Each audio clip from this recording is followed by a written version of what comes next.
Assalamualaikum warahmatullahi wabarakatuh. Apa kabar anak-anak semuanya? Semoga hari ini kita semua dalam keadaan sehat walafiat. Amin ya rabbal alamin.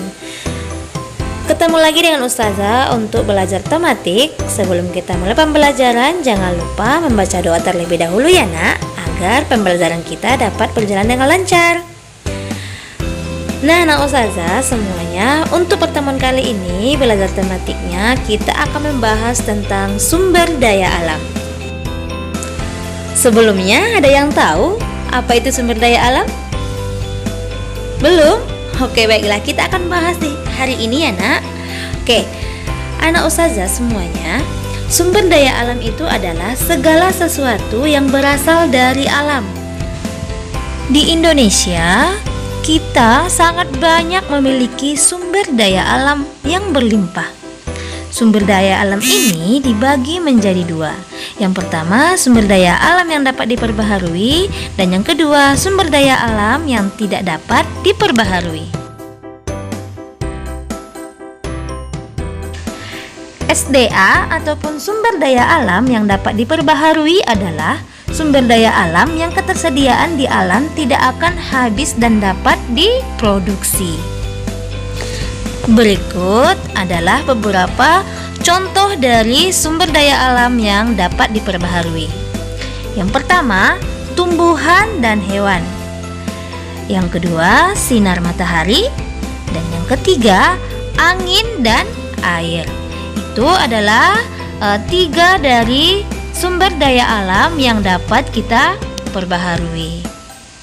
Nah Ustazah, sekarang ada yang disebut dengan sumber daya alam yang tidak dapat diperbaharui. Yang disebut dengan sumber daya alam yang tidak dapat diperbaharui itu adalah bersifat habis dalam jangka waktu tertentu apabila terus-menerus digunakan, yang diambil dari alam dan karena jumlahnya sangat terbatas. Untuk itu kita harus bisa menggunakan sumber daya alam ini dengan sebaik-baiknya agar tidak mudah habis. Nah ini berikut contohnya ya. Yang pertama, minyak bumi. Kedua, emas. Yang ketiga, berbagai pertambangan lainnya. Nah Ustazah, ini adalah tiga contoh dari sumber daya alam yang tidak dapat diperbaharui. Nah, penggunaan sumber daya alam berlebihan akan mempengaruhi kehidupan manusia. Kita harus menghemat penggunaannya agar sumber daya alam ini tetap tersedia. Kita harus menggunakannya dengan bijak dan melestarikannya. Sumber daya alam ini sangat penting untuk dijaga keberadaannya, seperti yang Ustazah sampaikan sebelumnya. Nah, anak Ustazah, ini adalah manfaat sumber daya alam. Yang pertama sebagai sumber energi dan bahan bakar. Yang kedua sebagai pembangkit listrik. Yang ketiga untuk kebutuhan makan bagi manusia dan hewan.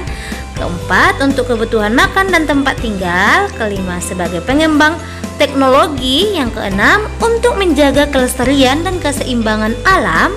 Selanjutnya menyediakan oksigen. Terus sebagai sumber mata pencarian dan pendapatan, dan sebagai cadangan devisa, dan yang terakhir untuk menghidupi kegiatan ekonomi secara global.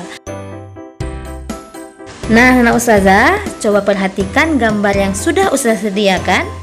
Ini adalah kunyit yang termasuk dari sumber daya alam yang dapat diperbaharui, karena kunyit adalah bagian dari tumbuhan. Kunyit ini dimanfaatkan sangat banyak. Yang pertama yaitu untuk bumbu kunyit. Nah, yang biasa digunakan oleh ibu-ibu untuk memasak ya nak. Terus kunyit ini juga digunakan untuk membuat nasi kuning, kemudian untuk jamu yang dijual di pasar. Kemudian biasanya juga kunyit ini ada dijual di supermarket. Sumber daya alam yang berlimpah dimaksudkan agar manusia bisa memanfaatkannya untuk kehidupannya. Sebagai rasa syukur kita harus menjaga keberadaannya dengan terus menanamnya lagi. Contohnya kunyit, setelah kita ambil maka kita tanam kembali supaya nanti kita bisa panen lagi. Seperti itu ya nak. Nah ini selanjutnya adalah sumber daya alam yang tidak dapat diperbaharui. Nah, contohnya adalah batu bara yang merupakan sumber energi yang selama ini banyak dimanfaatkan dalam berbagai bidang kehidupan, mulai dari rumah tangga, usaha kecil, sampai industri. Batu bara cukup berpengaruh terhadap kegiatan ekonomi masyarakat. Batu bara merupakan bahan bakar fosil yang termasuk dalam kategori batuan sedimen. Proses pembentukan batu bara membutuhkan waktu hingga berjuta-juta tahun lamanya. Batu bara terbentuk dari sisa-sisa tumbuhan purba yang kemudian mengendap selama berjuta-juta tahun dan mengalami proses pembentukan batu bara. Untuk itu, maka kita harus bisa menggunakannya dengan sebaik mungkin. Nah, dan usaha semuanya, perhatikan gambar berikut ini ya, yang termasuk contoh dari pemanfaatan sumber daya alam. Nah, gambar yang pertama adalah pemanfaatan dari ubi. Sumber daya alam ubi termasuk adalah sumber daya alam yang dapat diperbaharui, bisa kita membuat tela-tela ataupun lape ubi. Nah, selanjutnya adalah pemanfaatan sumber daya alam masih yang dapat diperbaharui, yaitu menjemur ikan dengan sumber daya alamnya adalah cahaya matahari. Nah, yang ketiga adalah contoh dari sumber daya alam yang tidak dapat diperbaharui, yaitu minyak, baik itu solar, bensin, dan lain sebagainya. Demikianlah materi pembelajaran kita hari ini ya nak. Semoga anak-anak usaha semuanya dapat memahami materi yang usaha sampaikan. Namun jika masih ada yang kurang difahami, silakan hubungi ustazah ya.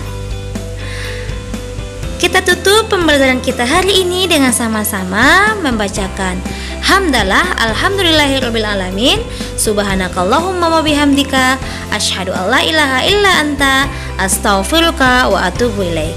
Assalamualaikum warahmatullahi wabarakatuh. Sampai ketemu di video selanjutnya ya.